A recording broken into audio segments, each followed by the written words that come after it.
Hello, everybody. Welcome to Nintendo Pow Block here on Boss Games. I'm your host, the enlightened and excited Eddie V. Joining me is the gallivanting Galutrad himself, Mr. Jacob Taylor. Hey, everybody. I forgot to write my joke for today. I just realized that. Bossman himself, Mr. Corey Dirrig. I'm very excited for 1, 2, 3, 4 of the topics we're talking about tonight. Very excited. Like, very excited. Like, super excited. Everybody. I stare at Bossman himself while I'm not trying to laugh. Our special guest, he's part of the Boss Rush writing team. You guys seen him. You guys know him. You know him. He's just amazing. The person that I love talking snacks with. It's the geek guru himself, the geek bro, Mr. Jack. Mr. Jack Brough. Hey, how is everybody? Happy to be here. Hello, welcome back. How are you? Doing good. Everybody else doing well? Great. All right. Yes. Very great. Awesome. How was everybody's weekend, Jacob? My weekend was fine. There wasn't a whole lot. I played a lot of Final Fantasy Crystal Chronicles, and then I started an official Otter Kingdom Minecraft server. Ooh, so that's fun. Nice. Yeah, other than that, not too much. All right. Jack, how was your weekend? It was good. It was quiet, which is a good thing. I have a vacation coming up, so it was definitely nice. You know, I'm sure it's going to be filled with tons of activity with the kids and everything like that, so it was good to have a quiet weekend. Nice. Corey, how was your weekend? My weekend was light, which was nice, but also it's kind of hot, but it's okay. It's okay. And now my kid is screaming for me, so that's cool too. But yeah, I mean, we just did some stuff, hung out with the kids, did some fun things. So yeah. And for me, I this Friday, past Friday, I went to Six Flags Great America. Got to go on some roller coasters. Nice. My nephew, he turned 14, so he got on some of the roller coasters with us. Not all of them and everything, but me and my sister was a fool. And I almost lost my voice just screaming just getting hyped and saying, let's go, yeah. And I know all the other people were just like, okay, we're going to get hyped because he's hyped. My sister didn't ride. So this is a roller coaster called the Goliath. And my sister never rode it or anything. And her head is just tilt back. And she got her hair is kind of long. So it looked like she was getting her hair shampooed from the hair salon. We hit that drop, and she did not suspect that. She screamed. She just like, what is this? What is wrong with this roller coaster? And I'm just like, yeah! Like, I'm throwing up peace signs, throwing my hands up, was upside down, and all you heard was this black, yes! Go across. And we got off the roller coaster. We started walking, and there's a picture of me and her on my Facebook page, and she's just like, when you ride the roller coaster, her hair looked messed up, like straight jacked, and then I was just like, I gotta take a picture with her. But yeah, we had a good time at Six Flags. I was so happy to go there. Because of course, with it being closed last year, and I didn't get to go 2019. I was so happy to go, and of course, I cannot wait till I talk about my snack tender because I had some good food there. With that, but yeah, let's actually jump into snack tender. Jack, as our guest, it's been a long time since you've been on the show. What have you been snacking on? So went to a farmer's market that's not too far away from my house, and I did. Nobody else was daring enough. I got these. It was a homemade chipwich. So 2 6-inch soft baked chocolate chunk cookies with Hershey's hand dipped ice cream in between, and this thing it was fantastic. Yeah, and it's a very dangerous thing that it's so close to my house because I'll be frequenting picking them up. They were so damn good. What about you, Jacob? What have you been snacking on? I don't really actually have anything to talk about for Snacktendo this week, unfortunately. Snack wise, I've been actually pretty good about it. I've been trying to go on more of a diet. I need to lose a lot of weight. But I did go. Thank you. I did go to breakfast with my family on Saturday, and I did have some chocolate chip pancakes that were really, really good. Oh, that's good. Yes, yeah, chocolate chip pancakes, some homemade grits or homemade restaurant-made grits, and hash browns and such. So it was good. It was a very delicious breakfast. I didn't eat again until like 6 o'clock at night, and I had breakfast at like 9 o'clock in the morning. So, it looks like from the chat, it looks like Rebellity had some yummy sukiyaki. I don't know what sukiyaki is. Anybody know? Anybody know what sukiyaki is? You got me. I bet it's some sort of Japanese or Chinese dish that probably looks weird but tastes delicious.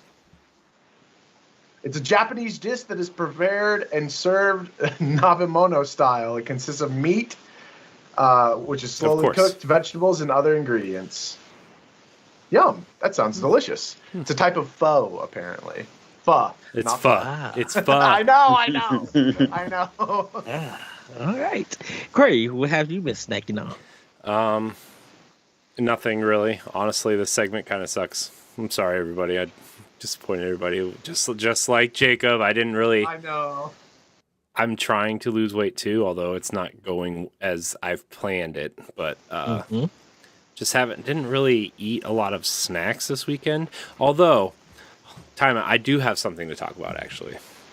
It's not like snack related, but my mom came over to see the kids on Saturday, and she brought us one of those big Bruegger's Bagels family size like boxes of food. Yeah. And it had like it had bacon, egg, and cheese sandwiches in it, and then there was one there with ham, bacon, eggs, and cheese with like some sort of pepper cream cheese spread on it with melted Asiago on the bagel. My wife had that one, so because it's better. But man, were those good. Let me tell you, I'm a sucker for any type of breakfast sandwich. If you put it in front of me, it will be gone. So that's what I ate. That was my Snacktendo. Well, that's cool. That's good. Well, since I said Friday, I went to Six Flags. I had a Oreo Sundae ice cream funnel cake, which they just gave me more ice cream and a little bit of whipped cream.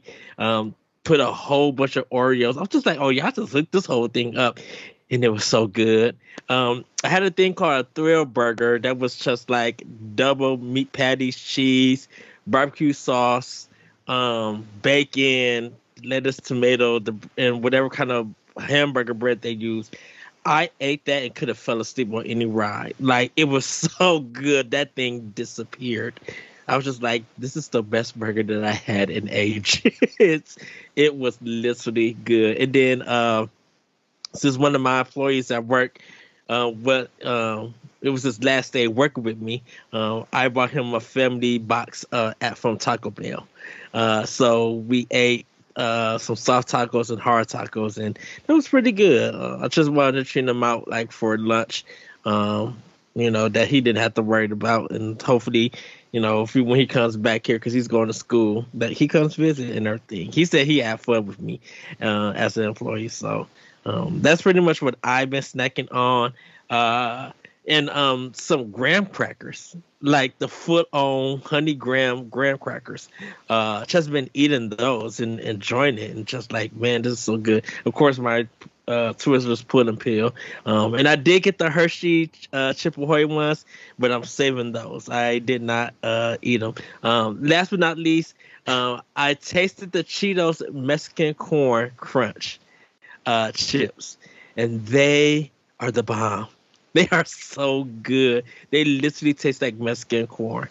Nice, spicy, got some good cheese to it. It really tastes like corn. I mixed the whole bag. It was so good. Let me tell you about Latin street corn. Okay. Mhm. Latin street corn is amazing, and I've been so side tangent for Nintendo. Sorry, David, you're not here to stop me. Okay, so we're going on a tangent. We're gonna go on a detour, they say. So I'm gonna ask you guys a question. Do you guys ever feel homesick for a place that's not home, No. like a vacation spot or anything like that? I do, yeah. No, that sounds foreign to me. For food, though. Okay, Yes. well, here's the thing. Everybody who's been listening to us for a while knows that I'm a huge fan of Disney World, right? And like, I'm feeling kind of that urge to just like go, but we can't just go anymore because we have kids, and it's a whole thing. Anyways, the Food and Wine Festival is going on at Epcot, and Mexico now has Latin street corn at their pavilion, and they keep showing pictures of it on Instagram and on Disney Food Blog and all these other YouTube channels that I watch that are irrelevant to this podcast. It's just, it looks so good. And I just want I some will Latin send street you corn. all the pictures, Corey. I'll send you all the pictures and reviews. You know what? It's you, okay? It's Josh is going in like 6 weeks, okay? There's enough people going in my life within the next 2 months. I think Josh and I are going in at the same time. Yeah. If he's going in 6 weeks, oh my God, Boss Rush meetup. You have to eat an Earl sandwich. Nice. That's all I'm saying. Okay. Earl sandwich. All right. And then you have to tweet out and tag me and Josh in it what you ate and how great it was. What about me? Are you going to Disney World and eating an Earl sandwich? I'm going next year. Well, that's not in 6 weeks. So You don't have to tag me in food. It's Nintendo. It's He is the Yes. Nintendo god. I know, but So- on Tower Casuals we have sandwich casuals, okay, where we sometimes like once a month talk about how good Earl sandwich But- is. Hold on though. Let's rewind like 5 minutes real quick on another detour. Ed, did you say a foot-long graham cracker? no What's honey full? graham. Yeah. Not foot long graham cracker. I wish there was a foot long Okay. graham cracker. No, who You were eats like- graham you- crackers? Nobody eats graham crackers. Okay, I do. no, Graham They're so crackers are good. delicious. They are Yeah. so good. my kid eats graham crackers because she thinks they're cookies. That's what graham crackers are sold as. Okay. You know, all I The faux cookie. yeah, most of our graham crackers sell out because people making s'mores. But I'm just like, it's been a long time since I just bought a box of honey grams, and just ate it.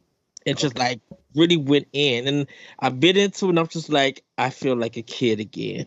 And speaking of your question, Corey, I'm like, I kind of miss like when I go to I miss going to South Bend because Evil Check is this kind of breakfast place, and their food is amazing. And every time I try, I want to go to South Bend just to go there and come back home. Of course, go see my friends and stuff. But it feels like every time I go there, I feel like I'm at home. And Kentucky also, Radcliffe, Kentucky. You Cause hanging out with Block down there with I gotta find out where he stays at. I don't know where Block stays stays at. at. I think he lives there, Ed. I think he just lives there. I don't think No, he stays where- anywhere. No, like where he, like what city and stuff. I don't know what city he stays in. Well, anyways, I just like since we're talking about Snacktendo and traveling across the globe here, I like how two of the members here didn't bring anything, but Ed brought enough for all of us. Welcome. the whole party. you And know? the members that are So- missing right now also. Yes, exactly. Pow So, Block, Pow Block is written normal. yeah, picking up everybody's slack. Yep. Wait till I go on vacation next month. Oh God. The thing is, Yes. is like I don't even go to Disney for the rides anymore. It's all about the food now. I just go and walk around and eat, and then I'll sit there and eat like a foot-long chili dog and go watch the Indiana Jones show 3 times because you it's fool. fun. Yeah. Sorry, Once if again. anybody hears my garage door during this show, like right now, I'm sorry. Some new neighbors just moved in next door, and we share a garage, and they're moving in, and it just constantly goes up and down. Ugh. It's a hot mess of a day. I'm sorry, everybody. It's my fault. It's my fault. That was a good Snacktendo. It was. It was a great Snacktendo. Yes, I still have my oatmeal cream pie cereal to eat, so be ready for that one. Why you look like you was in disgust, Corey? Just continue. I don't have enough. There's not enough airtime for me to tell you how gross oatmeal cream pie cereal sounds. Oatmeal cream pies are gross. You don't like the little baby? Just get us out of here, please. Somebody help. Okay. Well, Corey, since it's your turn for Game Fact Events, let's jump into this Game Fact Events. Take it away, Corey. Me? No, I did news. I put it on notes that you had Game Fact Events.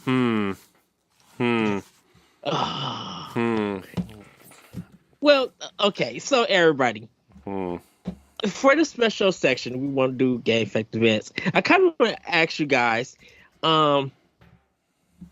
games like Zombies Ate My Neighbors, or I should say games with password codes in it. What did you think about them? Did you ever play them or did you ever write them down and just hate the fact that you had to enter it? Like, what are your thoughts about retro games that use the password code? Jack, I'm gonna start with you. Well, yeah, I think Mega Man did it the best. With the grid format with the blue and the red dots, that was the best way to do it. Because then when you get into Metroid's a prime example of I see what you did a there. long strand, and it's just there's too many characters. You mess up one little thing, and then you wrote it down wrong, and you're sifting through all of your scrap papers of what you did and grown up, and then you're fighting with your siblings over whose passwords are what. It was a good way to make up for those long games that didn't have the battery pack. But yeah, I'm glad that technology has evolved significantly since then. That end Kid Icarus. Ooh, that was a long one. What about you, Jacob? I'm too young to have played games in their time with that, but I'm not too young that I had a phone to snap a picture or a camera. So I do remember playing games with them, but I'm also just too lazy. I was just like, I'll just beat it again. it's fine. I'll just get back to where I was. What about you, Corey? I'm not gonna lie to you, Ed. I never really played a game with a password system. Really? Ninja Turtles didn't have passwords, Ed. Okay, so it just you had to beat that in one go. You die, you start over. Okay, that's where we're at. That's what did you guys think? Passwords are dumb unless you're using Game Genie, then it's cool. Oh wow! I remember those passwords. Oh man, that floating hand. Playing Aladdin with infinite apples. It was a good time. What did you guys think of people like us with Nintendo Online that had games that does have a password on it? Did you think people would be shocked? Even though it has the same kind of function. No, they won't. They won't ever use that because they have save states. Like even the Mega Man collection just is like, oh, well, I'll just pause and save it here, and then we'll start back up later. The only reason the password save state thing would be used is if a game was like going for that retro feel. Mm-hmm. That would be it. I mean, do you think people would look at it and be like, wow, you guys used to save your games this way? Because I think there's some new gamers who don't know anything about that. No, I don't think so. I think they'd probably just think it was an annoying frustration of the game they were currently playing. I don't think they'd relate it back to like how old games were. Right, because Zombie Ate My Neighbors, when you put in a password, you started from like scratch. You didn't carry over any weapons or any. So what was the point of the password? Just to get to that level. Literally just to get to that level. But then you don't have any Ah, You don't have it. Yeah, you're all it's not even worth it. Yeah. So if you really want to like get to where you was at, you literally have to start it from the first level and go and do all that stuff all over again. Unless you waited to EGM came out or Game Pro and then got the password for the final level and just went like that. So, well, everybody, that is our, I guess, game fact player. I don't know. I just want to say that I'm offended that you did not even message me, Ed. We talk all the time, and you didn't think to slip it in there and just say, "Hey, by the way, you have Game Fact Advance." Dude, you know I don't look at the show notes until it's showtime, and even then I just open Family News. Wow. So, come on. Ed, we talk all the time. Oblivious. Every day. You didn't think just to slip one message into our Facebook chat or our Twitter DMs, and you're just like, "Hey, by the way, you got Game Fact Advance, please, thanks." I thought you would take a look at the notes and be like, "Oh, okay, I'm doing Game Fact Advance." Ed, how long have we been doing this show together? You know I don't even write show notes half the time. Oh. That's why we brought in help, so show notes would get written and we would have a show that was presentable to people. Well, Corey, I love you. Not enough to tell me I had Game Fact Advance, apparently. But you did have the Family News. I did. I got a lot of good news, mostly from our news and notes chat. But well, I guess everybody, it's time for Family News. Yes, Corey, take it away. All right. Well, guys, I'm writing timestamping like a pro here. We have actually like a late breaking news / rumor. It's pretty good. I gotta tell you, is Xenoblade Chronicles 3 coming soon? A recent comment from a voice actress seems to think so. I have two links here. The one that's in the show notes is from Fanbyte. Mostly because I wanted to switch it around, but the article from Nintendo Life is so much better, so I'm going to read that one. I love Nintendo Life. I would use their articles every day on this show, every week, but we gotta show love to other places, right? But Liam Doolin, I feel like he's like our best friend now because we read his articles all the time.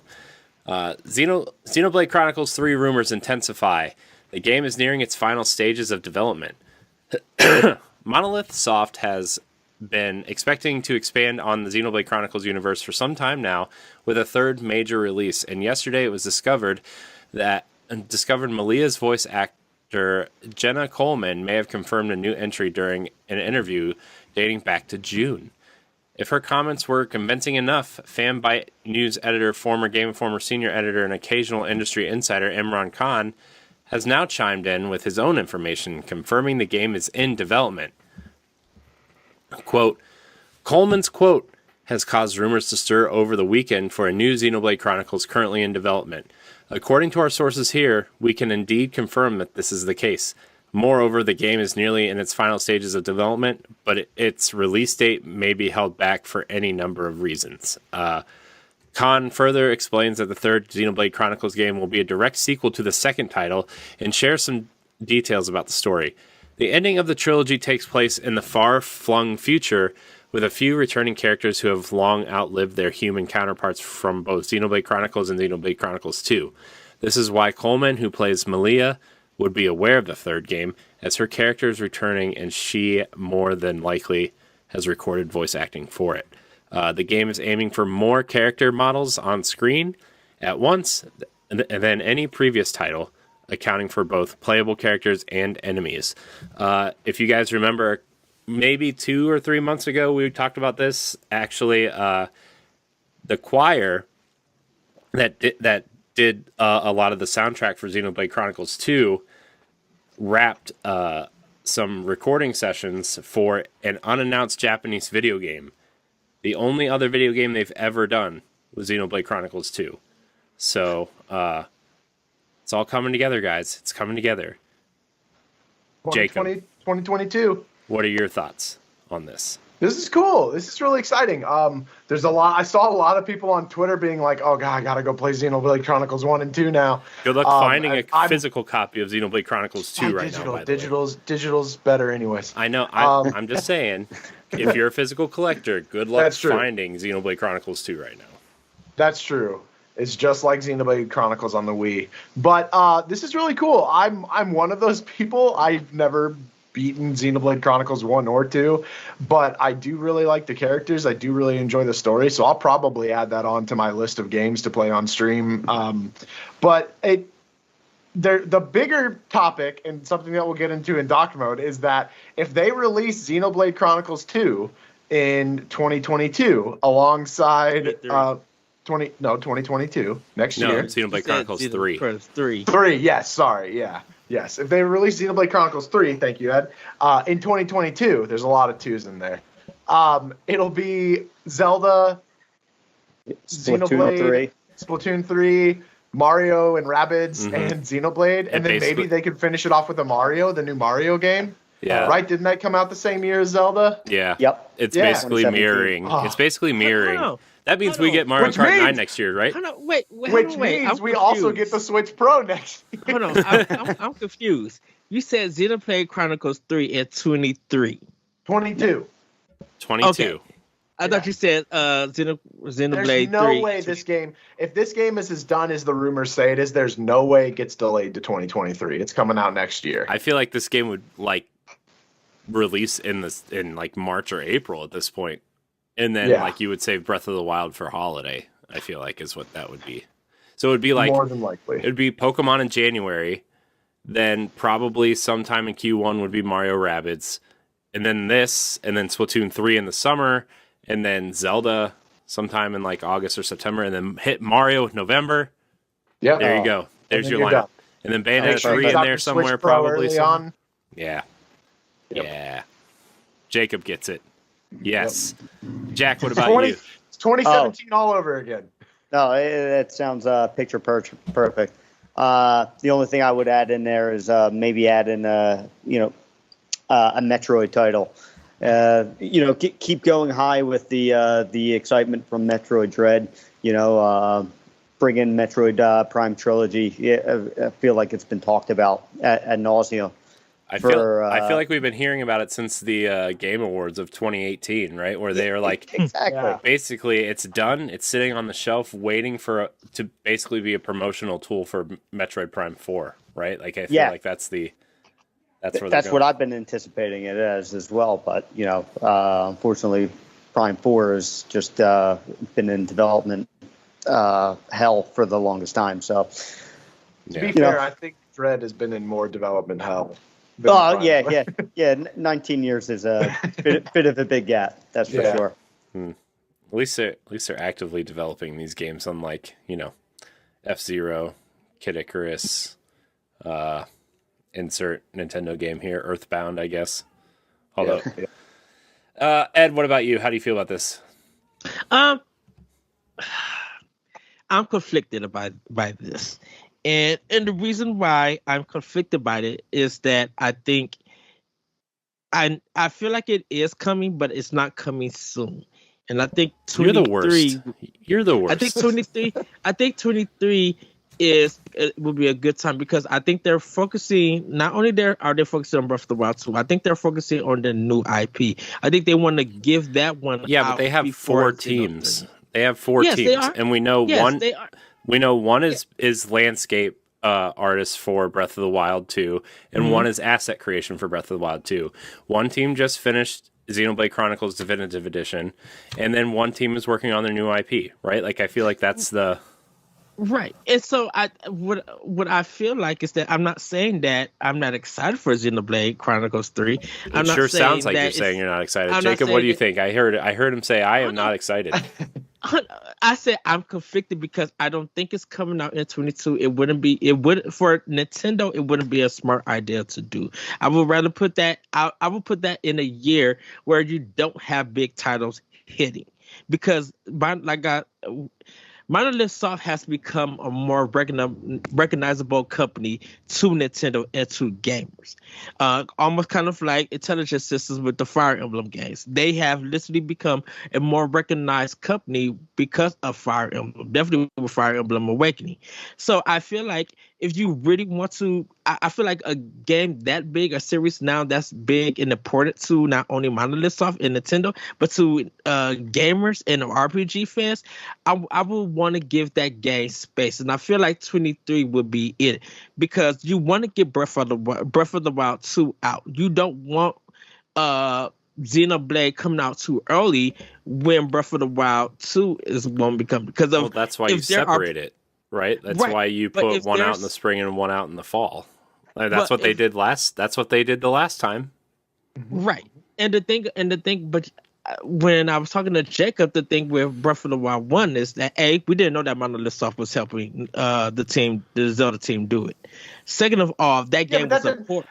That not knowing doesn't matter. I was just saying that game was also being ported for Switch because it was only in Wii U's development. So I would rather have that Xenoblade Chronicles 3 lead 23. I mean, I'd rather get Splatoon 2, Breath of the Wild, and whatever Metroid Prime or Bayonetta, whatever they decide to show up. I would rather give more focus for Xenoblade Chronicles 3 at 23 and stuff. So I'm not saying that I'm conflicted because I don't want it to come out soon. I don't want it to be announced just yet.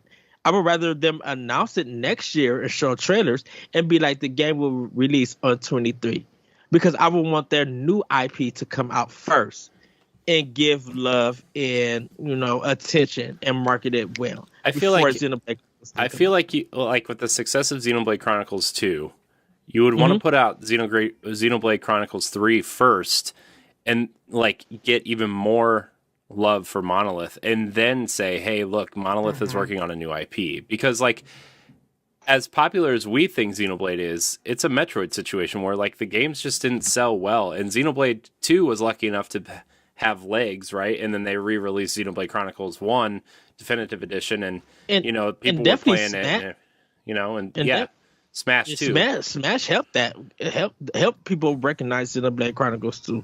And so I just think that with Xeno 3, I will push it to 23. I will announce it next year, push it to 23, and then bring that game out. Bring it after Breath of the Wild, because that's just how I feel. That's all I can say. We're going to move on, unless anybody else has anything to say about Xenoblade 3. I am excited. No. I am. I'm very excited. But anyways, speaking of excitement, I think I'm the only one excited for this. Also coming from Nintendo Life, Darksiders 3 is coming to Switch, and it launches next month. After initially launching on PS4 and Xbox One back in November of 2018, the game, a sequel to Darksiders 2, will launch... Technically not true, but that's okay. Will launch on Nintendo's platform on September 30th, 2021. On top of the digital edition, it's also being treated to a physical release, arriving in select retail locations on the same day. There's a big quote description of the game. You're playing as Fury, the third of the four horsemen. This will mark all four games are now on Switch. Darksiders 3 actually runs parallel to Darksiders 1, not a sequel to 2. This article is wrong. Nintendo Life, I'm disappointed in you, but also... Anyways, anybody else excited for this? I like this game. I like these games a lot. Yeah, so I have the original one on Xbox One. I ended up beating it. It's free on Xbox One right now, by the way, the base version. If you have an Xbox Series or Xbox One, it's free right now. Games with gold. Okay. Is it for this month? Yes. This month. Okay. So I'm shocked that we're getting it 3 years late. I think this game is definitely going to help boost the sales of it because I think it just came and went at the time it's released. Like people enjoyed it, but they were just like, it kind of felt like they was trying too hard and stuff. It felt like a game that people were surprised that they made a sequel to Darksiders, like a third game. Yeah. And now there's four, so Genesis, not that great. I think Switch owners are definitely going to support this. I definitely will be buying it. If the box art, and I must say this is the definitive edition to this game, because of all that DLC that's going to be on there that's included. If the cover that they use for this, with the different colors of Fury, if they use that for this box art, I definitely. Are you on the Nintendo Life article, Ed? That is the box art, I think. That is the box art. Okay. That box art looks so good. I love it better than the original one. So I'll definitely be buying this on Switch. Oh, and I also feel like there's going to be a collection coming, like a bundle. It may be digital. There's already a digital bundle on Xbox for all of them. It's called like the Apocalypse Collection or something, where you get Genesis 1, 2, and 3. And 3, okay. I think now because of it coming out for Switch, I think Nintendo might get that one too, a digital version of it. Have you seen the Dark Horse figures? They made all 4 horsemen. No, I didn't. Yeah, they're like $300 a piece, but they're like really cool. They're like 17 or 20 inches tall, and they light up. They're so cool. Nice. Jack or Jacob, you excited for Darksiders? I'm intrigued. I've heard that the first one is kind of like a mature Zelda, like that's how it plays.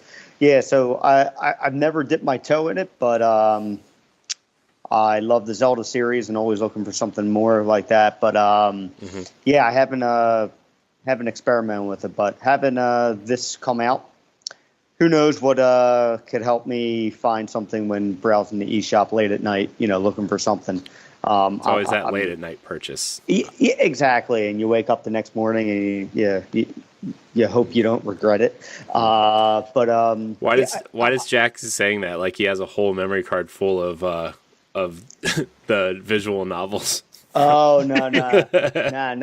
It's usually something that I'm like, I should have just waited for a sale. And then it's like, man, I spent twice as much than I should have. Yeah. And I'm shocked at where did this come from? This announcement, it came out of nowhere, and then all of a sudden it's coming out in a month. That's the most shocking part about this whole thing, I think. Embracer's been doing that though, right? They did that with Kingdoms of Amalur: Re-Reckoning, which highly recommended, by the way. If you like Fable and God of War, the original PS2 God of Wars, that game is for you. They did that with Destroy All Humans. They did that with Red Faction. So, I mean, that Red Faction was weird. Yeah, Red Faction on Switch is real weird. Also, the opposite weird, it got 120 frames a second patch on Xbox Series for some reason. It's Red Faction Guerrillas remastered. So, I will say that I guess the story that THQ's Twitter account accidentally leaked it. It then took it off. Oh, it's like their European arm leaked it or something. Okay. Because, I didn't see no one talk about it. Like, I was shocked.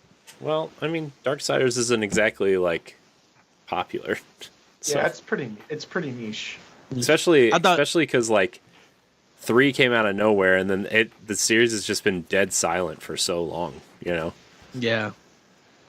Well, didn't they announce 3 and then like very quickly afterwards announce that the top-down one? 8. Like they came out like before 3 even came out. Yeah, there was 2. They announced 3, and then like 2 months before 3 came out, they announced Genesis, and it's 2 different studios.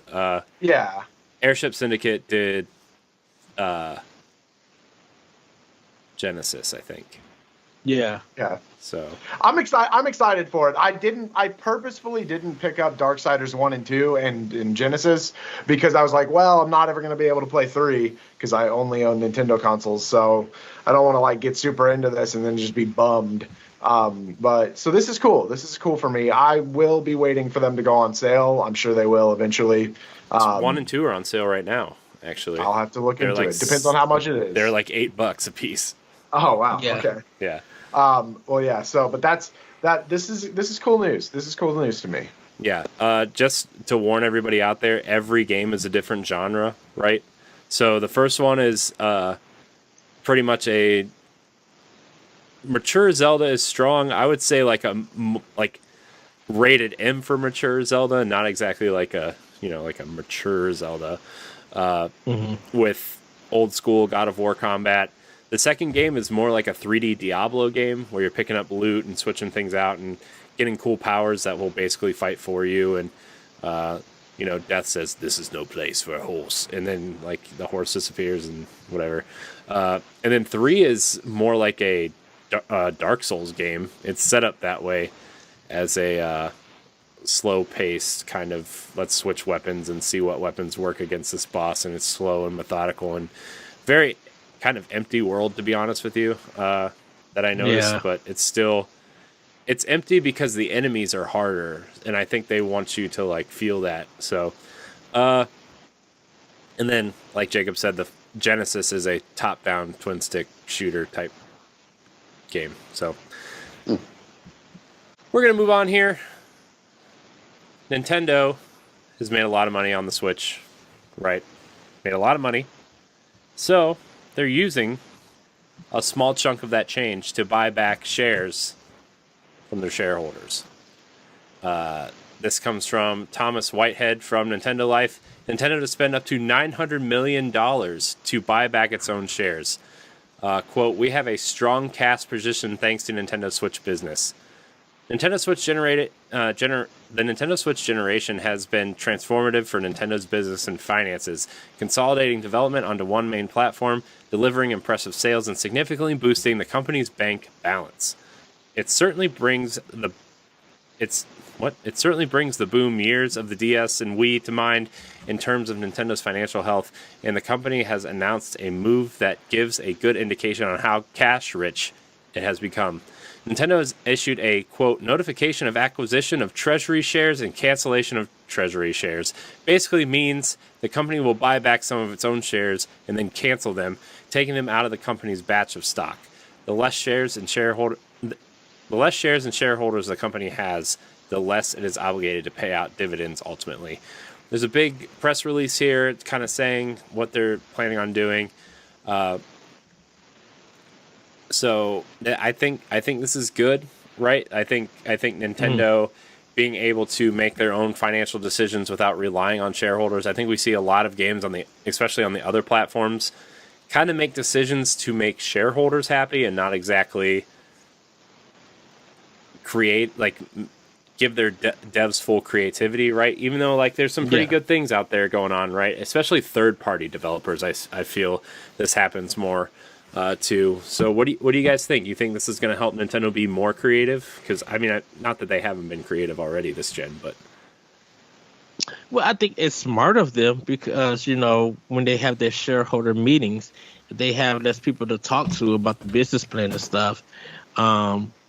They won't have to have pressure or be worried about why they're not getting their money and explaining if something that's not successful or anything. And plus, this is a company who got 10 billion yen in their account in case if they go under, and I don't think that's happening anytime soon. So I think it's good. I think the more control that they have of their products and what they say and what games they could bring out and stuff, I think the less they have to worry about those shareholders or CEOs trying to make decisions who don't know nothing about games. Jacob, what do you think? I think it's an exciting future. I have no idea what this means as far as like what the company does game creativity wise or just creativity wise in general. They're putting a lot of their time into other markets such as the amusement park and movies and things like that. I feel like it could go either way. I feel like I haven't looked enough into it to know like what shareholders are kind of demanding out of them, and I feel like it could go either more creative and fun and like what people always remember as far as the nostalgia for Nintendo is, or it could go the exact opposite and like we could find out that they have had like these crazy bad ideas and shareholders have been like keeping them on track. And then we're all like, oh no, what's going on? But it's there's change coming, and I think that that's cool. I think that it can be exciting. But I really don't know enough about this. I'm interested to see what there's a lot of people on Twitter, like Nintendo Economics and Stealth, who does market research, and a lot of people like those. I'm interested to see what their thoughts on this are and how they think it could pan out. Yeah, I'm definitely interested to see. I mean, it's like I never really thought of Nintendo as like someone who has, I mean, of course they're a publicly traded company, but I just never felt Nintendo, of all the video game companies, kind of feels like they aren't the publicly traded company. You know what I mean? And it just kind of, it always feels like they're marching to the beat of their own drum. So, Jack, how do you feel about all this? Yeah, I could echo that statement as well. They seem to never really answer to anybody, but if they're going to have less influence to continue their freedom, that's great. And $900 million, that's a hefty chunk of change to be buying back shares. But yeah, it's just showing the great success that they've been having this generation, and hopefully they can continue to reach out with their great brands like the amusement parks and the movie that's supposed to be coming out next year for Mario. And they say they actually see that it's doing good for their brand and continue to dip their toe in other markets that they have kind of shied away from in the past. Yeah, for sure.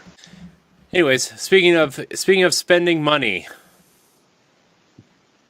Focus Home Interactive has purchased the retro games leader Dotemu, who is developing the upcoming Ninja Turtles game.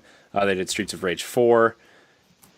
Focus Home Interactive seems to be taking a very odd approach to purchasing studios or making deals with studios, right? Like, I feel like we're seeing a lot of consolidation in the industry right now, with obviously Microsoft's bought and purchased a lot of studios. Sony's making second-party deals with a lot of studios. They just purchased Housemarque and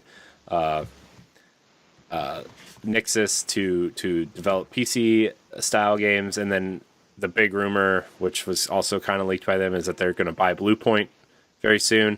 Focus Home Interactive is becoming a bigger player in that as well, where they recently made a deal with Remedy to publish the Control sequels and stuff. They already own Spiders, which, for those who don't know, made that pirate. What was that pirate game called that they made? It's very popular, and I have no idea what. Sea of Thieves? No, not Sea of Thieves. No, that's Microsoft. Shoot, what is the game called? Anyways, they just purchased Dotemu, which I think is a pretty smart purchase for them. Their games are usually high quality. Adam, I'm going to go your way first, since you're the big kind of retro guy here. How do you feel about Dotemu kind of getting a bigger budget for a larger retro style game? For me, okay. First of all, I'm shocked because Dotemu, they're so good, and I felt like they was making a lot of money from a lot of good sales and stuff. So I'm kind of baffled why Focus has purchased them, but maybe this is going to help them be able to develop more games, like definitely from Sega's catalog that's not being touched. You know, it seems that when Dotemu touches a Sega game and brings it out, it does wonders. To see how this Ninja Turtles is going to look when it comes out, it's probably going to do like mad numbers. I think that if this is going to help Dotemu be able to make more games and get them out in a properly fashion and actually put out physical versions of these games instead of waiting for like limited runs to get a hold of them, this is a good thing. I was just shocked by the news. I would never expect Focus to buy Dotemu and Dotemu to like literally make a business deal of being brought with Focus. So I can't wait to see what they deliver in the future. And maybe we'll see more of this stuff in Nintendo Directs. Maybe we'll see a lot of Focus games and Dotemu games in a Nintendo Direct. So I'm excited. The game, by the way, Greedfall was the pirate game that I couldn't think of the name. Jack, how do you feel about this? Do you think it's good that Dotemu seems to have some financial stability to create more retro style games, or are you opposed to the consolidation of the game industry? It always makes me a little bit nervous when bigger companies acquire smaller. I think it takes away some of that freedom and that creativity of a company that does more with less. Especially when they have more people to answer to. But their previous track record, I think everybody here is excited for the upcoming Ninja Turtle game. And if they could actually have a bigger budget, maybe it could lead to bigger and exciting things. But overall, my concern is that, then we're going to have a ton of similar games that are based upon, if this Ninja Turtle game does well, which I expect it will, we don't need another 4 sequels exactly like that, in a short time frame. Part of why this is exciting is because we haven't had something like this since basically Turtles in Time came out, and that was the early to mid 90s. So if we're just going to have all this type of game shoved down our throats, I think it takes away what makes a game like that special. Yeah, I tend to agree with you, although I see what Microsoft is doing with smaller teams and kind of letting them have creative control. So Jacob, what are your thoughts on this? I really don't have any thoughts on this. The only game by them or from them that I'm even excited for is Turtles in Time, and I haven't played any of the other games that they've put out. So it just doesn't. This news story isn't anything that appeals to me. Shredder's Revenge. Fair enough. Fair enough. I'm excited because Turtles is awesome. Sorry, my kid is screaming in the background, so I'm going to read this next story real quick and have you guys talk about it. So the next story is coming from our very own Dan Murphy on bossrush.net. Nintendo has officially outsold the Xbox 360 and PlayStation 3. They've sold, as of today, 89.04 million units, and they hope to pass the Wii by the end of the fiscal year, which is 101.63 million units. That's a lot of units. That's insane. I know. It's insane. It's absurd. Yes. So I think definitely with the Switch OLED coming out, they're going to hit that. Definitely with Christmas coming, Hanukkah coming for some people.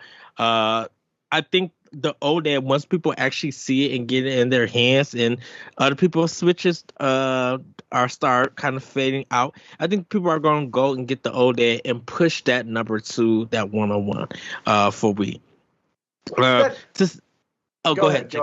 Well, I just had to look this up because I couldn't remember. But the Wii had like a 10-year lifespan. Yeah, and the Switch is on year 4 now. Yeah, exactly. Right. That's the most impressive thing about this. And even more so than that, all of those systems, the Wii, the Xbox 360, the PS3, those were as far as I'm concerned, as a consumer.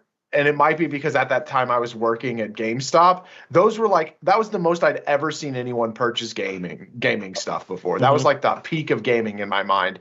And for the Switch to be doing better than that in such a short amount of time, that's nuts. Yeah. Well, go ahead, Jay. I was just going to say, that's that time period. It felt like everybody I knew. I was in college then, so me and all my friends, we were still working in college. We actually had some money to spend, and we actually had, seeing everybody's game libraries grow during that time. And then also with the Wii, everybody played the Wii. Everybody had a Wii. I remember my buddy's girlfriends getting Wiis, and it's this is just weird. It was people that you didn't see having them. And the fact that the Switch in under 5 years is going to break that is ridiculous, considering I think the PS3 came out in 2006, and then the PS4 came out in 2013, I believe. So a 7-year life cycle before the next generation started. That's insane. And I know that a lot of it is because people are double dipping. A number of people have, the regular Switch, and then they have the Switch Lite. And then, as you mentioned, Ed, with the OLED coming out, people are going to dip their toe in it again. I have kids, so I'm thinking about getting a Switch Lite for my son. So it's going to be multiple units in the same house. So it definitely is something to compare and has been discussed, but it's still impressive to think that this many households actually are, that it's going to surpass the Wii. I didn't think that Nintendo was going to have another system to even come close with the Wii, with how well that did. Well, it's because of the Switch. I think for Nintendo, definitely in this modern age, it's the only console around this time that probably have multiple one-on-one connections. When you buy the Switch, you're buying Mario Kart, or you're buying, definitely last year, how people were buying Switches and applying Animal Crossing to there to get to the number that it was. And then you just it was just adding on. Yes, when Switch came out, it was Breath of the Wild. But then people started adding Skyrim. People started adding ARMS. People started adding Mario Odyssey. And it was just like hit after hit, game after game. Whenever you was able to get a chance for a Switch game, your library is probably already going to start out at least with 5 games. And we're not even connecting that to the eShop stuff that was dropping around that time. So, and it's been that kind of year after year that there is some kind of game attached to the system that's going to make you buy it. Like even with Fire Emblem, probably Monster Hunter probably did something this year, and people are, look at just the pre-orders for Metroid Dread and Switch OLED. People were able to easily get an OLED one, maybe not the ones that some people wanted, but everybody's just like, when I'm getting this OLED Switch, I'm getting Metroid.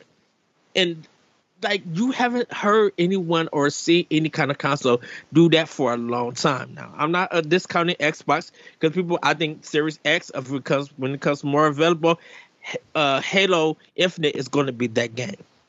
For some people, when PlayStation 5 came out, it was Spider-Man or it was Demon Souls, that did that. But Switch, year after year, there was always a game connected to that system when it was brought. And then you literally started on, like, you might start off with one game, but then you look on the eShop, that one game probably got into like 5 games because you bought 4 on the eShop and more. So I think it's going to hit, like I said, I think it's going to hit that one-on-one or surpass it by the end of the year. I kind of feel like it's a possibility they do it by the time Black Friday comes around. So I wanted to bring up another thing, in that the PS4 came out in 2013, I believe, if I'm reading this correctly. Yes. Mm-hmm. And the estimated lifespan of the PS4 from Sony is 2024. So we have about 3 years left on that.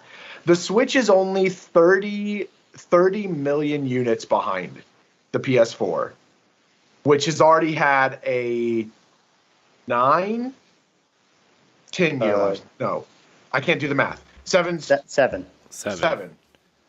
lifespan. No, would it be 8, right? 8. 8, yep, yes. You're right. So yeah. 8 year lifespan. We're on half of that, and the Switch is sold almost the same amount. Very, very close when you're talking that massive amount of numbers. And like the PS4, as much of a Nintendo fanboy as I am, I'm happy to admit when other companies are doing well. PS4 is killing it. Yeah. Absolutely killing it. But then the fact that this is happening and that they have this new console, even though it's not really like a huge upgrade, there's a lot of people are double dipping on this OLED Switch, and they're going to announce a Pro, or maybe they're going to keep the Switch lifespan going like they did with the 3DS. And so this is it boggles my mind how good Nintendo is at console sales when it comes to including their software. You know what's weird? And like, Ed, you and I have done this a couple times now with this show. Mm-hmm. Nintendo's average lifespan for a console is 4.8 years. 4.8. NES, SNES, 64, all 5-year life cycles. The GameCube was a 4-year life cycle. The Wii, about 6.5 years. The Wii U, about 5 years. The Switch is entering its 5th year, and not only are we not hearing about its successor, we are not even speculating about what its successor could be, because I don't think anybody wants anything else from Nintendo other than what they're doing right now. And I think that's why we're going to get iteration upon iteration upon iteration of the Switch. And like, okay, it's going to turn into almost like an iPad situation where it's like, okay, well, we're just going to keep iterating and iterating and iterating. It'll be more powerful. And I think that's the direction we're going. Right, and I think people. Go ahead. Sorry. I was just gonna say, and they're probably waiting for, if they do design like a new, not under the Switch banner, but let's just say a new generation of their console. I think they're waiting for certain chips to go lower in price. I think 2023 we're gonna see a new, like a Super Switch. I think 2023 is a good. Because Nintendo usually iterates on their consoles about every 2 or 2.5 years, right? You look at the Game Boy, starting with, obviously starting with the Game Boy Pocket. 2 years later, we got the Game Boy Color. 2 years later, we got the Game Boy Advance. 1.5 years later, we got the Game Boy Advance SP, so on and so forth. You saw 5 iterations of the DS, 3DS, so on. I think the Switch is going to be on that path, right? You saw the Switch. You saw the Switch Lite 2 years apart. Now you see the OLED Switch, which is about 2 years after the Switch Lite, right? Not total iterations. Basically the 3DS XL. Yeah. Like, that's what I'm saying. It's like, okay, so next on the docket is like the Switch's version of the new 3DS. Yep. I wonder if they got two kind of research and development teams. That one is focused on Switches, like updating it and coming up with new versions. And then I wonder if there's like another team playing around with ideas of what do they want to create for the future of Nintendo. I think that's one and the same, right? Where like, hey, is what we're doing working? How can we improve it? And then once they're at the drawing board, they're like, okay, here's what will work after this, right? But we're not going to focus on that right now. We're going to focus on updating the Switch, fixing the Joy-Cons, hopefully. Making a console that I feel like will compete and get third-party partners on board, right? Because we know there have been notes and leaks. Nintendo has told developers to get future games 4K ready for the Switch. Those messages are out there, right? And yeah, maybe the OLED Switch was supposed to have some sort of thing, and with the chip shortage and whatever, they just kind of backed out and said, okay, we have this chipset, we have these nice screens from Samsung, why don't we just shove that screen on there, make it real nice. This will be like a halfway iteration, and then we'll do the 4K Switch in a couple years when, the pandemic dies down, pandemic's over, chips are cheap again. You know what I mean? I just think I think the Switch is just, they've been trying to do this since the freaking Super Game Boy on Super Nintendo, trying to merge their handheld and home consoles together. And we saw this with, what were you going to say, Jacob? I was going to say, as part of that, because it's always in the past, it's been, the GameCube's not doing well, but good thing we got that Game Boy Advance that's selling like gangbusters. Oh man, the DS, it's kind of dying down. Oh, but the Wii, hey, the Wii's blowing it out of the park. And now they've finally combined that. So you're absolutely right that this has been their goal. And I wanted to add on to what Ed said, in that they probably do have a department that's dedicated to a research and development team that's dedicated to what's next, what's after the Switch. But the thing is, Nintendo historically doesn't like to move on until it's something new. It's innovative. For them personally, I don't think you get, like, you have to enter like the virtual or augmented reality gaming space for them to innovate any further on the console handheld. Whoa, hold on, Jacob. Experience. They already made a headset, It's called Nintendo the Virtual Labo. Boy. Oh, Oh. yeah, okay. Well, yeah, And the then Virtual Mario Boy Kart too. Live.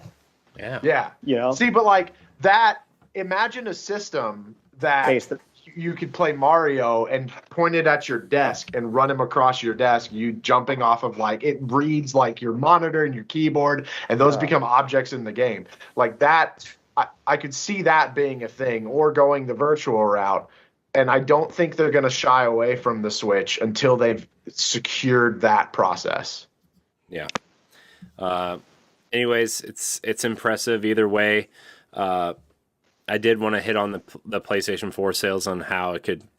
I heard a cool thing or an interesting thing the other day and it actually makes sense, where the PlayStation 4 might actually have a longer tail due to countries with high tariffs. It's finally going to be cheap enough for them to buy, right? Because like South America, Central America have high trade tariffs, and the Sega Genesis and the PlayStation 2 were popular there for years after, right? They were selling Sega Genesis while Dreamcast was out in Brazil, and there's this whole crazy Sega culture down there, and it's just I think the PlayStation 4 will have legs like the PS2 based on that alone, right? And but I also think that we've actually seen a drastic dip in PlayStation 4 sales since the PlayStation 5 has been released, which hasn't really happened for them before.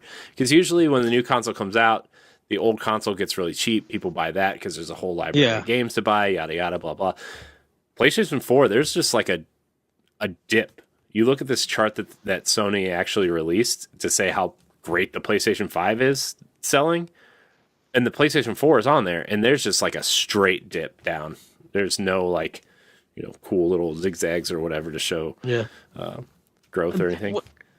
So, Corey, you mentioned South America, you mentioned Brazil, and I was just going to say that's how we got Blazing Chrome on Switch. Like the developers are in Brazil. That's why it looks like a Sega Genesis game. Yeah, because they developed it for Sega Genesis because that's all they had down there, which is cool. And that game did wonders for them because a lot of people really love that game. Yeah, on Switch. All right, we're gonna get to our last story here. Sorry that was a little bit long, but that was a good conversation. It's always a cool conversation to talk about how good Nintendo is doing, because Ed and I talk about it all the time. We started this show when the Wii U was on the decline, right? Like it was just a rare copy of Super Mario Brothers sells for $2 million as retro bidding explosion continues. This is crazy. This is so crazy. I'm gonna look. As much as I love my Nintendo 64 collection, I could buy a house with those games down there. I'm just saying. I'm gonna. I have that really awesome Mario 64 port on my Switch now, so I don't need anything else. So this comes from Wesley LeBlanc from IGN. A factory-sealed copy of Super Mario Bros. Has sold for a record-breaking $2 million, making it the most valuable video game collectible for now. Collectibles website Rally announced the sale on Twitter today. As reported by Polygon, the $2 million is now the highest price paid for a video game in the history of video games. However, this sale wasn't a typical video game auction sale. There's your asterisk. The anonymous buyer essentially bought the game from shareholders. So that's an asterisk for you.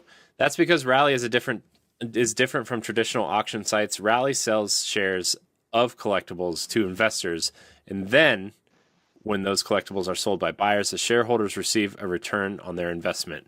So in this case, the buyer purchased a factory-sealed limited run print of the original Super Mario Bros. For $2 million only after the collectibles shareholders approved such a sale. The New York Times reports that this $2 million sale saw shareholders receive a return of investment on their shares for roughly 900%. This retro gaming stuff is just out of control. First, like that first Mario Brothers sale, and then Mario 64, and now this. It's out of control. Jack, what are your thoughts on these crazy retro auctions. I'm mad at how everybody in the world seems to have millions of dollars lying around to buy a game that you can buy for, $5 on an eShop. But it also just gets me thinking, okay, you mentioned your N64 collection. I got my GameCube's collection over there. I've dipped in and sold some stuff. I had a GameCube component cable. That's a good one. Oh yeah, yeah. Well, you probably bought it. You probably bought it for what, like $20 somewhere, and then like what, 10 years later you sell it for $200.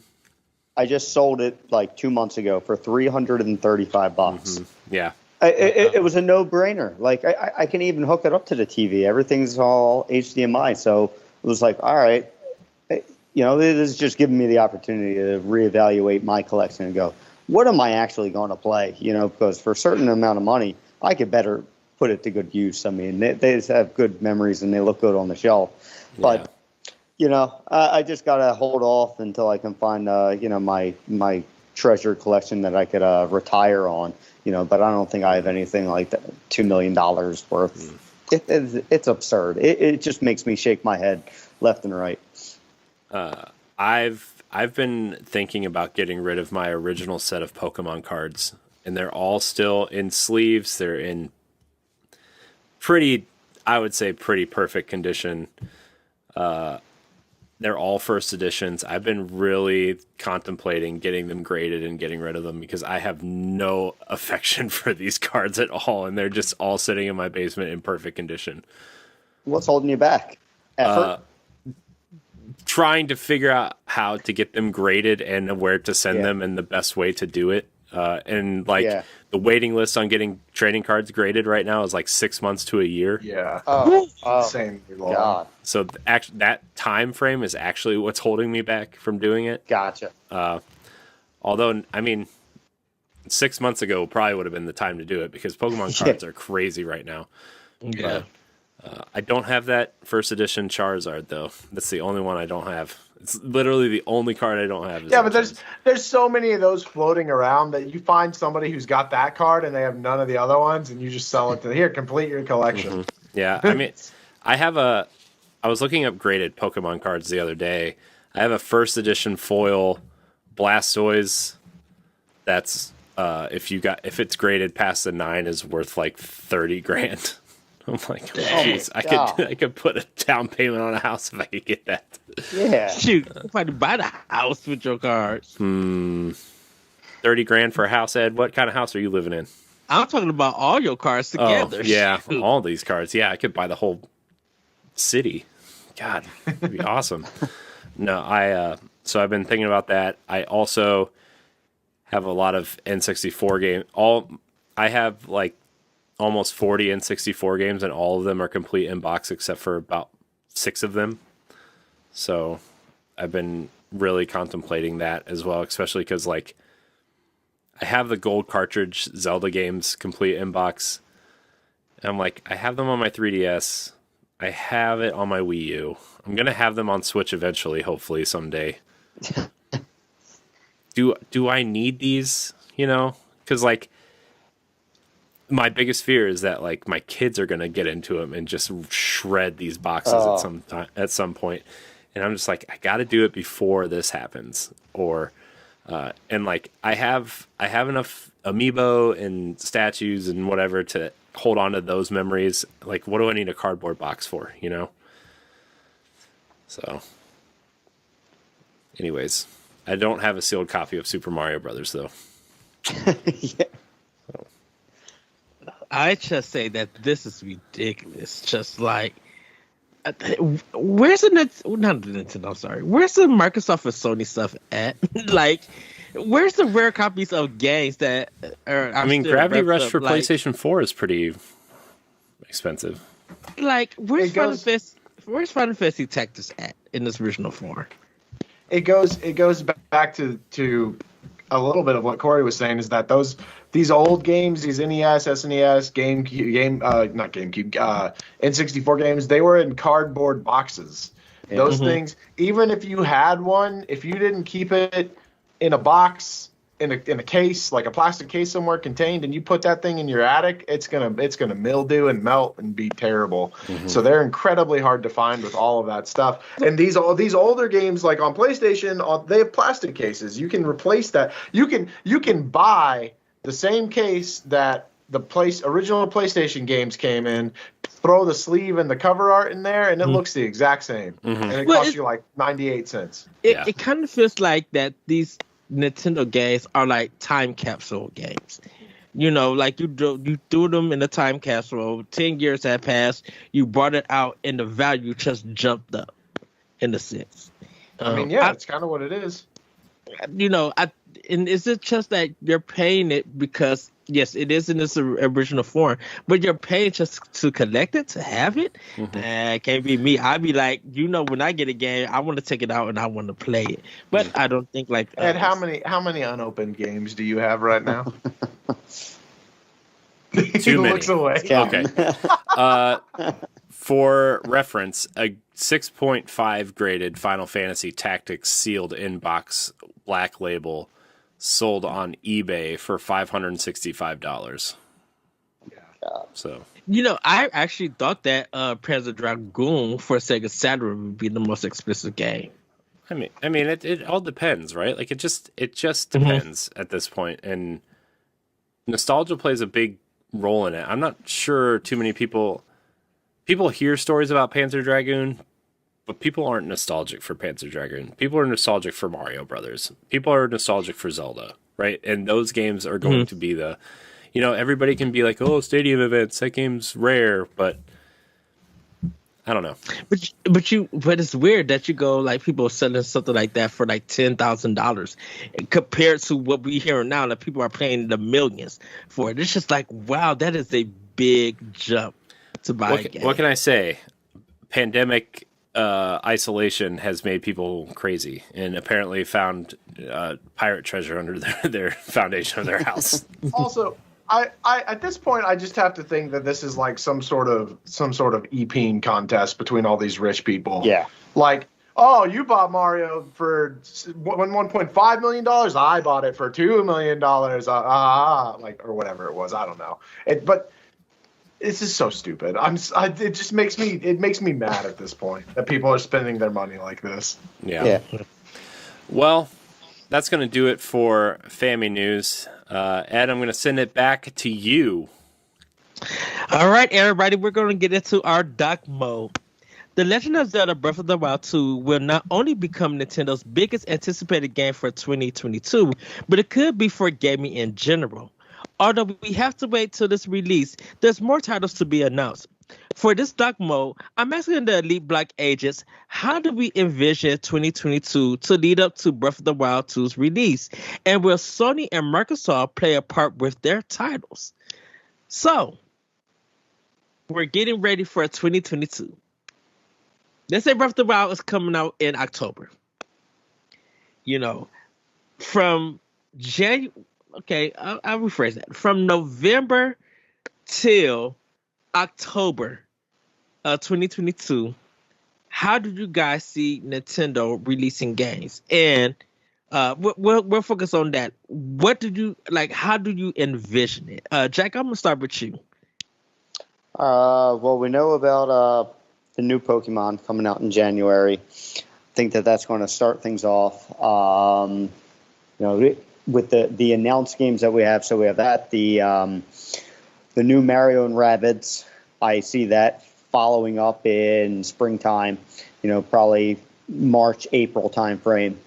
Lead right into Splatoon 3 in the summertime, and then I think that with the success of Metroid Dread, we already see all of the pre-sales that Nintendo is finally going to ramp up the hype for Metroid Prime 4.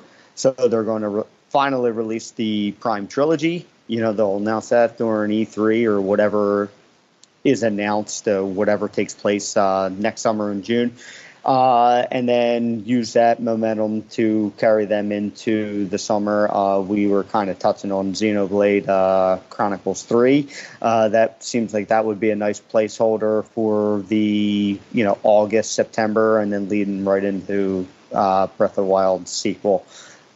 is the way that I could see it shaping up. And then, there'll be some other surprise announcements, maybe another Kirby game that pops up and fills in something in May or something like that. One of those lower tier games that just, generate, sales that it doesn't seem like it, that they're really the big blockbuster games or anything like that. But that's how I could see the year shaping up, for them.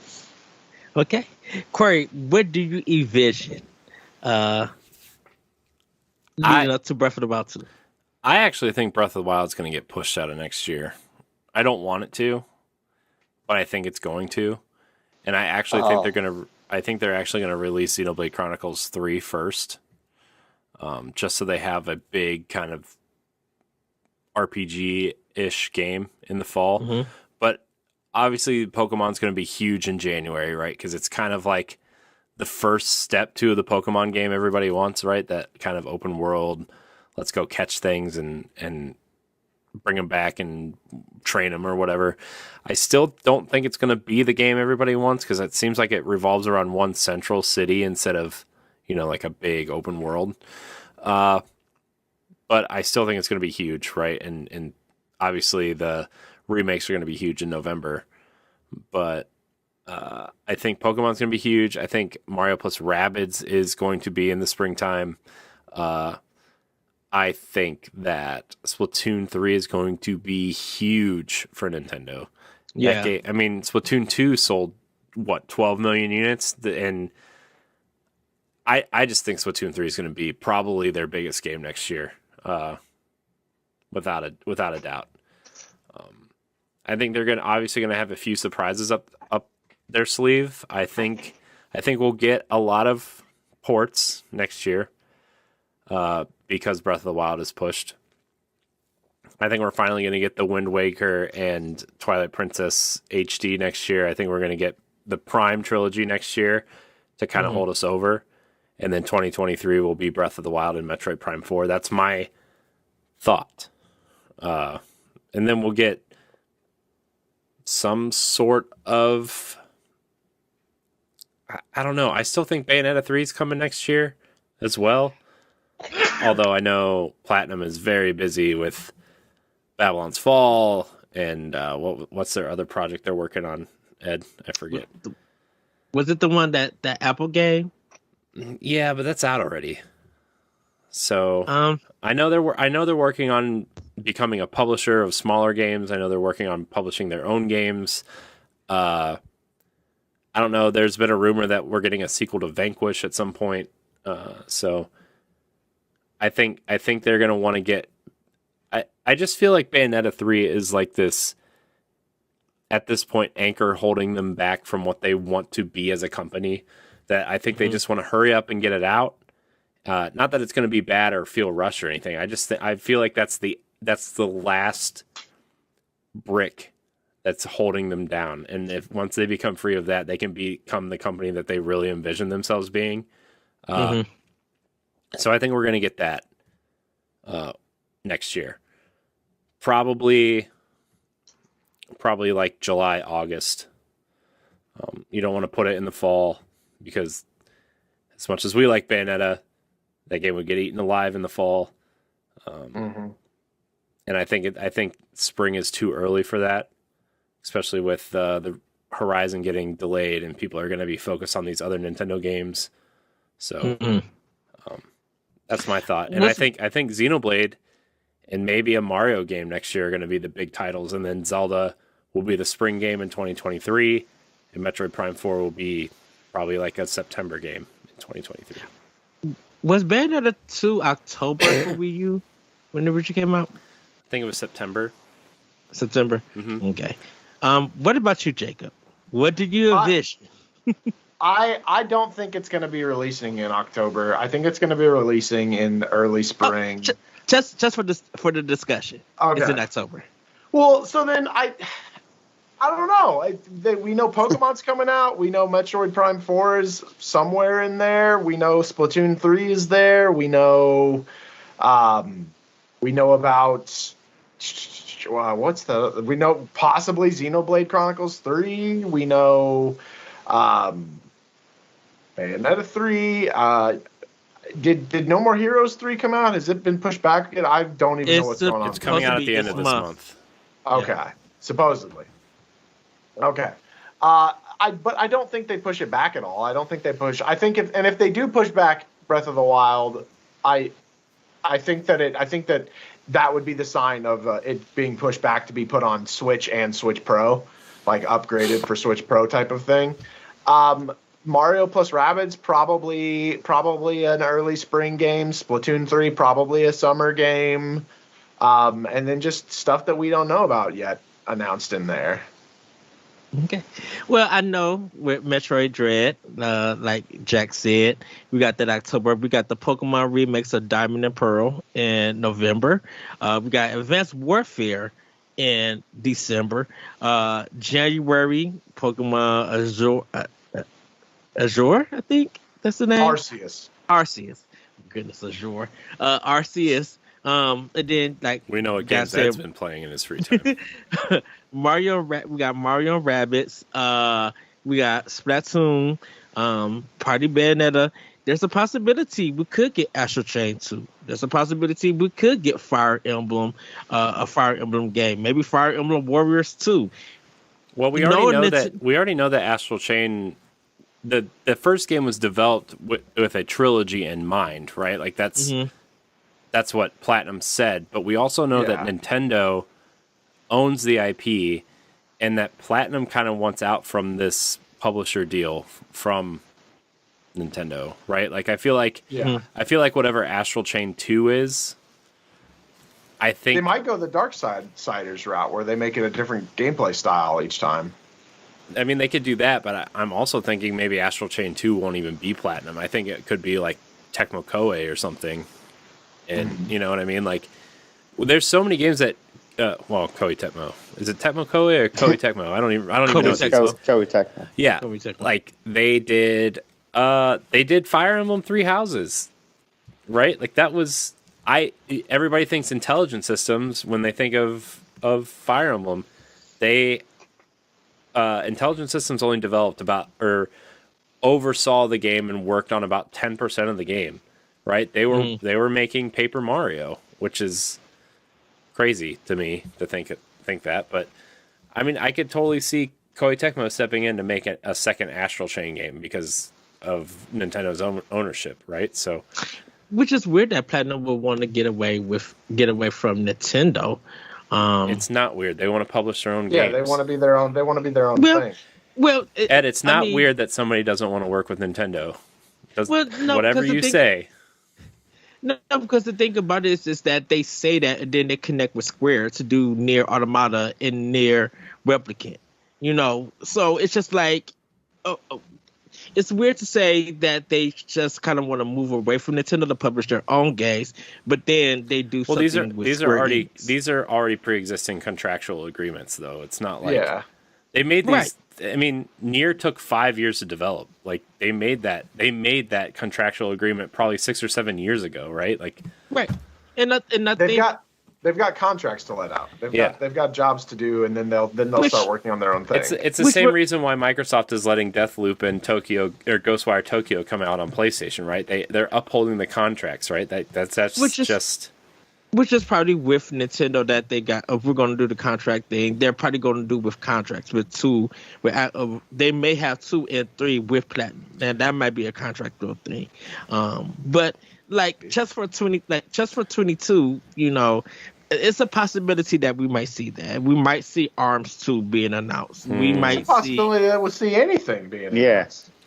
I mean, yes. We'll probably maybe like some of their Nintendo games that were in Japan that never came out here. Maybe they will get remade, like the Famicom Detective Club, how that got redone and got released. We may see something like that again, or a certain game like that. We might see Captain Rainbow. I mean, there's 5 other detective games, right? The Famicom detective games. There was 5 total, right? But there was 2. There was only been 2. No, I'm saying that series is a good point though. That series is a good point though because nobody expected that. Nobody asked for that. There was no hints that, these are coming, be looking out for them. They just dropped. They just were announced, and then a few months later or a few weeks later they were dropped. And that's what it was. And we have no idea what's going on with any of these companies until we hear rumors like with the Xenoblade Chronicles 3 thing. And so that's the only thing that we have to go off of. So, like, as far as like the only thing that we could make assumptions towards is what we actually know, what we've actually been told, and what we've heard, and anything could be announced in between now and then. Well, there's a possibility. I feel like Mario Kart 9 is dropping next year. I don't think so. Mario Kart 8 is still the top-selling Switch game. It's not coming. They don't need it. They're going to focus their resources on other things. But I need it. I know we all need it. Look, I've been playing Mario Kart 8 since 2012, 13. Yeah. I as much as I love that game, I'm so tired of those tracks. Exactly. I could play those tracks. 9 had the DLC come out. You know? I think Mario. Speaking side tangent, Mario Kart is the perfect game as a service for Nintendo. You give us Mario Kart, you give us a handful of tracks, you give us that Fortnite Battle Pass for costumes and events and whatever else, right? Nintendo's not smart enough to do that. Or maybe they're way smarter. They did it on phones. Yeah. Well, yeah, but I just feel like we'll see that. I feel like we'll see that for a Nintendo Direct, like the last Nintendo Direct. It'll be like 2022 Mario Kart 9. Just saying, and that's a possibility. I just feel like all of these good titles and stuff leading up to Breath of the Wild, that would literally make 22 like a bunkers year of games. But that's true for anything. That's true for anything, though. Well, yeah, but a lot of people kind of felt like 2019, mad crazy gaming. September, that was a insane amount of games. Dragon Quest, Link's Awakening. After you just came from Astral Chain and Fire Emblem from July and August, and Mario Kart and Marvel Ultimate Alliance and June, Luigi's Mansion 3, the stuff that you didn't expect. Corey, remember when? Before I let you speak, Jacob. Corey, remember when they announced Switch and people was asking the system is gonna have no games, and then just look at all the stuff that's been rolling out year after year. I know, but that first year was all Nintendo. You have to admit that first year, except for like games like Bomberman and Shovel Knight, the Shovel Knight port, and what was the May game that year? The Street Fighter, I think, from Capcom, that $40 Street Fighter 2 port. Yeah. Like, Nintendo carried the Switch, right? With the exception of Mario Rabbids with Ubisoft, right? Like, yeah. Like, Nintendo carried that first year, and then they saw how well the Switch was doing, right? Because I fully think that Nintendo was planning on supporting the 3DS for another year.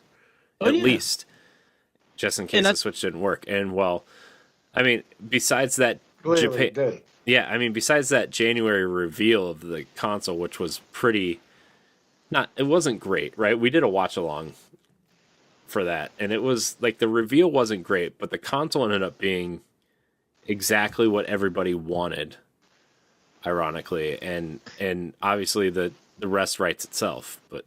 Yeah, I think when we was watching that Direct with Doom being announced from Bethesda on Switch, and it was just Bethesda like games. It was Wolfenstein 2, it was Doom, it was Elder Scrolls, right? Bethesda really brought stuff to Switch, and that excited people. Yeah, and I think it was just like the success that indies were having, the success that some third parties were having, hitting 1 million or getting 700,000 copies in 2 weeks and stuff. Like, that was a big surprise with that. So to say that going into 22, just from Nintendo itself, like, they probably have a lot to build up for it. You know, there's a lot of possibilities. Like, I agree with you guys. Mario and Rabbids, Pokemon, Metro Prime 4, maybe Metro Trilogy. Who knows? Like, even some DLC to the past existing games we may see.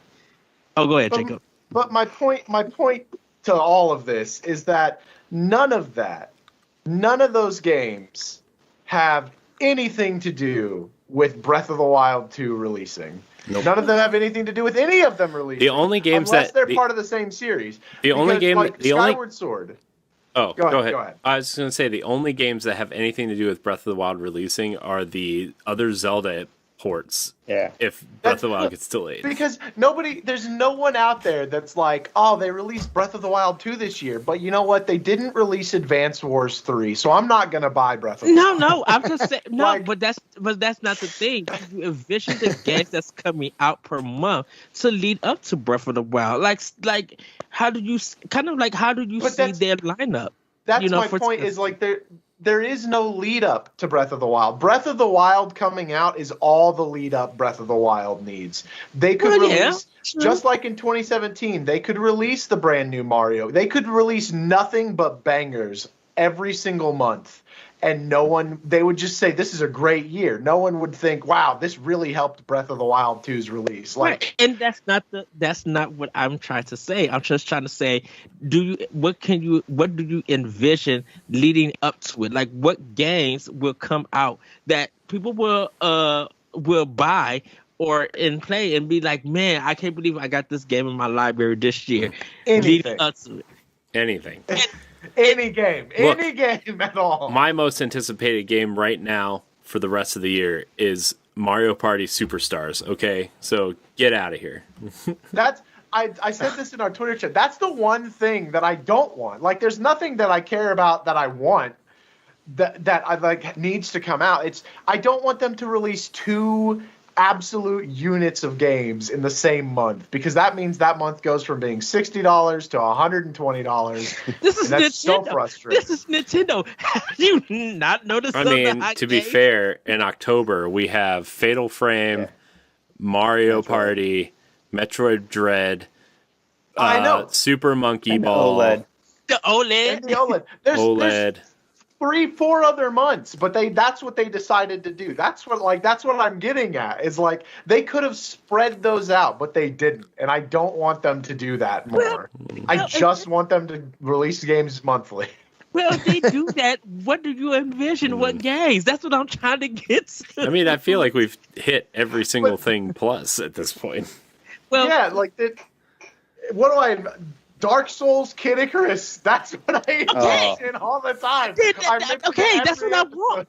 That's what I want to hear from you. That's what I care about. Why does it have to lead up to Breath of the Wild? Like, that's the part that I'm stuck on. Is why does it have to lead up to Breath of the Wild? That doesn't make any sense. Because it's Ed and he made some generic rules that we have to follow on docked mode. That's why. Well, because I'm like, now getting to the second portion of it, with Sony and Microsoft with their games, not just people who own those consoles too, who also own a Switch, they may be buying those games still leading up to Switch. Like, and how big of a part does that play in it? Nothing. Nintendo doesn't care what they're doing. I don't think Nintendo fans care about what Microsoft or Sony are doing. And Nintendo doesn't care. Name one time that Nintendo has announced a game and then like Sony or Microsoft has been like, oh, we're releasing our big game at this month too, and Nintendo was like, oh, you know what, we're changing our date. Look, I mean, all you have to do is look at Breath of the Wild and Horizon. Exactly what I was going to say. Yeah, I mean, Horizon. People talk about. Seems like that's coming out the same way again. Too. Yeah, it totally does. But like, Horizon came out on February 28th. People played it for 2 days, and look. People are still talking about Breath of the Wild, and everybody's like, "Oh, well, Horizon happened." It was not. Don't get me wrong. I loved Horizon. I think it's a great game. I think Aloy is a fantastic character. I totally almost bought the Aloy skin in Fortnite, even though I don't play Fortnite. But like people don't talk about Horizon the way that people talk about Breath of the Wild, and I think there's a huge reason for that. 35 years of history will have something to do with that, I think. That's true. Well, Jack, I'm going to start with you. Start? How does Ed, we've been on this topic for 25 minutes. How are we just starting? I'm trying to get to the second portion of the question. How does Sony and Microsoft play a part in this, Jack? Like what games do you think their release to lead up to Breath of the Wild? Every single game that has been delayed that was originally scheduled to be out this year. You know, the only game I really care about from the other competitors is God of War, and I doubt that that's even going to come out in 2022. You know, Horizon looks exciting and fun. I'll definitely check that out. But it's like PlayStation. It's like PlayStation is making PlayStation's yeah, Harry Potter. That'll be fun. The Batman game looks cool too. The Arkham. What is it? No, not Gotham Knights. Gotham Knights. Cool. Gotham Knights. Yeah, looks cool. Wasn't that a multiplayer shooter game? No, that was. I'll keep talking. I'm gonna look this up. I know what you're talking about, but I don't think it was called Gotham Knights. It was, I forget. I know what you're talking about though. That was weird. It was like a bunch of crazy people dressed up like Batman and people dressed up like Joker shooting each other. Yeah, Gotham City Imposters. Sorry, yeah, that one. I had to figure oh goodness gracious. But like for me, like just for my preferences, it's like PlayStation has made it very hard for me to like even be excited for PlayStation 5, to be 100% honest. Like, I like Horizon and I like God of War, but both those games are coming to PlayStation 4, right? And I get it. Like, I bought a Series X so I could play old games better, right? Like, I get it. I get it. I've been playing Master Chief Collection for too long, but like, I just don't. I find these the other two companies like not as compelling for me as a gamer to play games, and like to me, it's just like I don't really care what's coming. Like, I'm excited for Halo, right? Like, I think Halo looks great, but Game Pass allows me to play that game without like having to save up my $70 or whatever to play it, you know. And I think Xbox secret weapon is Game Pass, and I think people don't really. I think people get excited because they see new things coming to Game Pass. I don't think they're excited because Microsoft's games are going to make them buy the box, right? Like, I think Halo and I guess Forza Horizon 5 are like the first two staples for the Series X, and they're like, okay, mark that date. We're going to play these games on the Series X the day they come out. Let's do it, right? And I mean, I don't know. I don't know what to say about the other two companies. I'm not as excited. I'm excited for Destiny, right? Like, I mean, but that doesn't really count, you know? I don't know. Somebody shut me up. Jacob, how does Sony and Microsoft play a part with their titles? I'll play by your rules, Ed, because I just thought of something. Sunset Overdrive on the Xbox, which I think is now owned by Sony because they own Insomniac Games now. Yes. They're going to come together to bring Sunset Overdrive to the Nintendo Switch in 2022. That's how they're going to play a part. There you go. It's a possibility. I don't know like what it's got to do with anything else coming out, but I think that'd be pretty cool because I did play Sunset Overdrive, and that game, I loved that game. But do you? So I was talking to Jesse yesterday, having a good conversation, like talking about this dark mode question, and I was just looking at E3 with Bethesda, like Redfall, Contraband. I think Starfield is next year. Yeah. You know, just like of those games releases, you know, maybe people who are getting those games be like, man, I got a great Xbox library, or I just got a great library of games, and then Breath of the Wild comes and be like, yes, I got to play some great games, and again, this most anticipated game. Like, it would be hype. Like, I think that's how Microsoft will play it from people who want it. And like with Sony, yeah, maybe if Horizon does get pushed back because there's no official say that the game got delayed. Like Guerrilla, Sony haven't said anything. So, but if it does get delayed, then Horizon 2 next year, God of War, even Capcom with some of their games and stuff.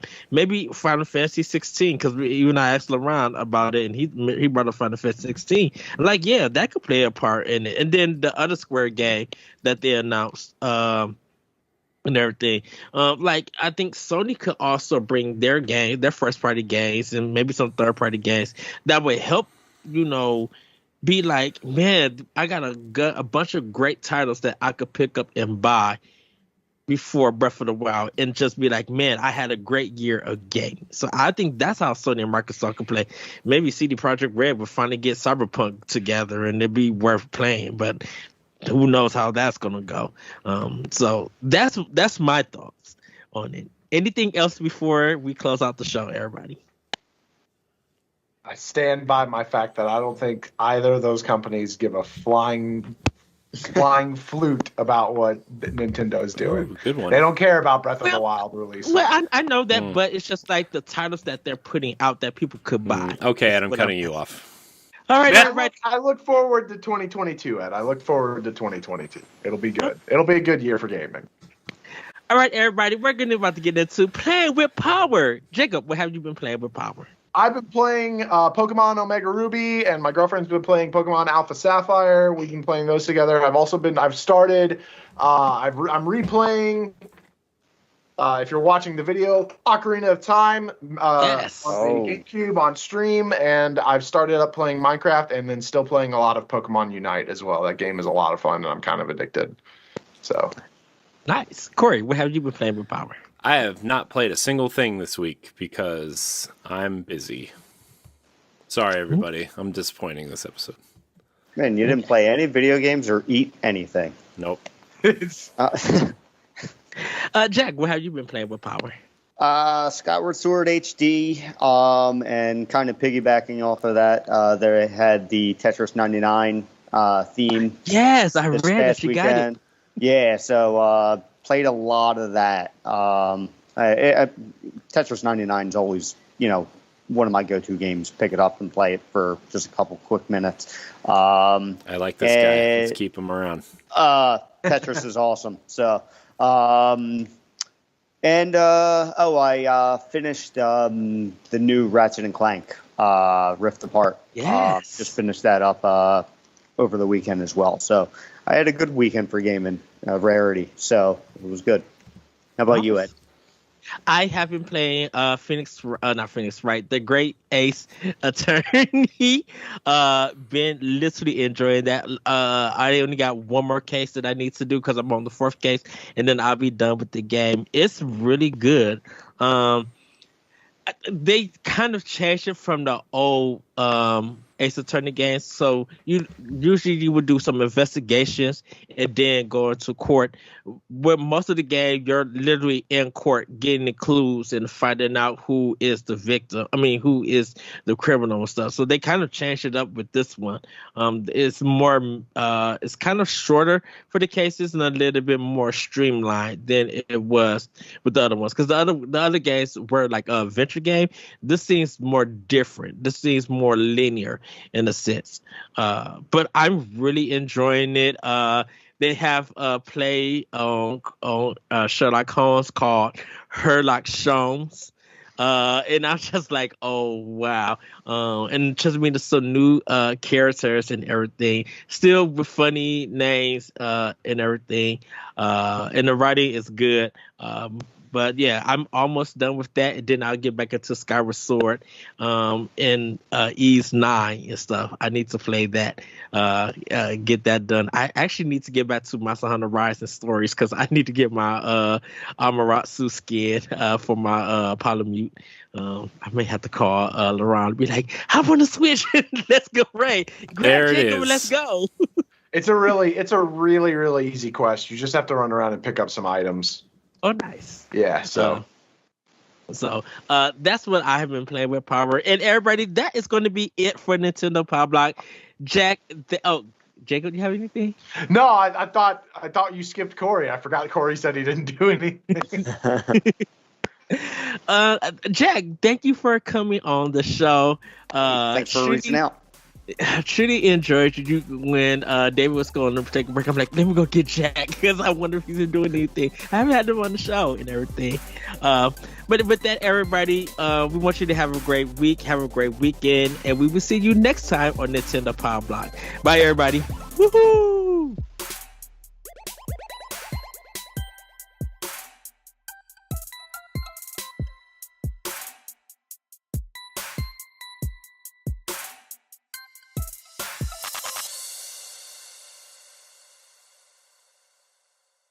The Nintendo Pow Block podcast is a production of the Boss Rush network of podcasts. Visit bossrush.net to listen to our podcast and read our articles, game reviews, and more. You can also follow us on Twitter at Boss Rush Network to stay up to date with our content. Thank you for listening.